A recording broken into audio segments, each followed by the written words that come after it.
One Zulu Niner pre-flight check. Roger, Tower. Turbo A. That's a go. Turbo B. Check. Cycloid control. A-OK. Rapid fire. All right, let's fire it up. The NES Max, only from Nintendo.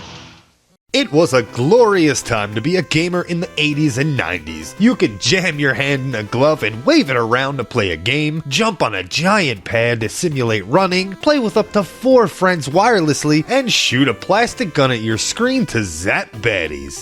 The Nintendo Entertainment System really had it all when it came to redundant accessories. Even the original controller had an overflow of reiterations. Third parties jumped on the train to make $1 off the old Nintendo boom, some of which are heralded as legendarily bad gimmicks. These peripherals, more than anything, cast a shadow over the thought of anything outside of a controller and Zapper combo. As such, one titan that demanded respect has been cast aside, despite the fact it was built like a tank and meant to last. So today, allow me to reintroduce you to the NES Advantage.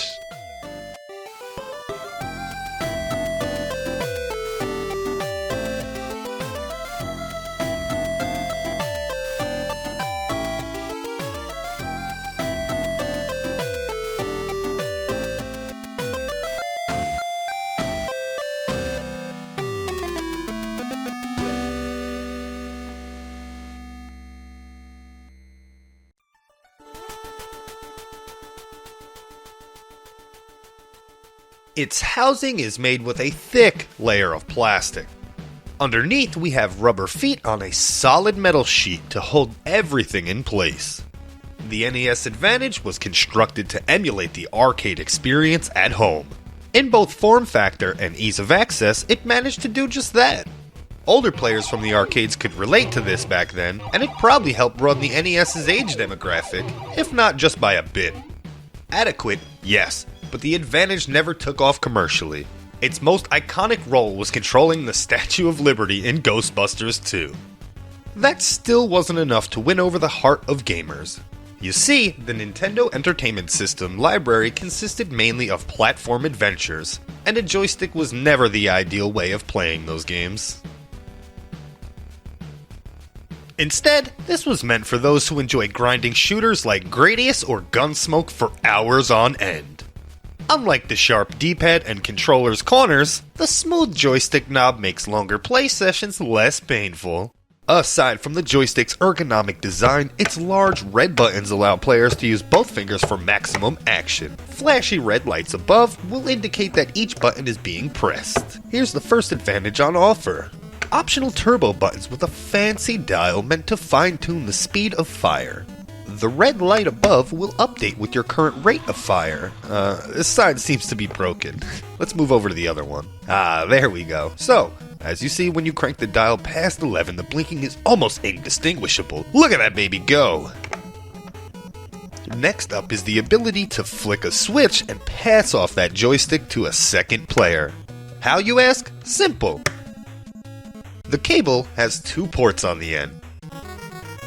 One for each slot, if you know what I mean. The cable with the white line running up it is the connection for player 1. Then you've got your standard start and select buttons under it, with the slow button as its closing feature. Let's switch this up to player 2 and enable the slow motion. As you see, it just repeatedly fires off the start button. This sort of results in a pseudo slowdown mode where the game is just being paused and unpaused continuously. It's not ideal for games with an inventory menu, otherwise very manageable. I love this game, Sky Shark, and that Fallen soundtrack really gets me going. Come on, Mike, drop a bomb on those tanks, let's do it. Ooh, yes.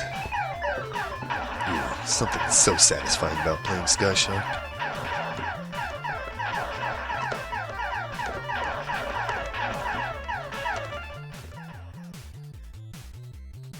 The joystick could be a touch longer though. That's probably my only gripe here. The buttons and joystick are still as responsive as the day it was opened. All these features sure add a lot of value to the purchase, even to this day. If you don't own an NES Advantage in your collection, I highly suggest fixing that problem.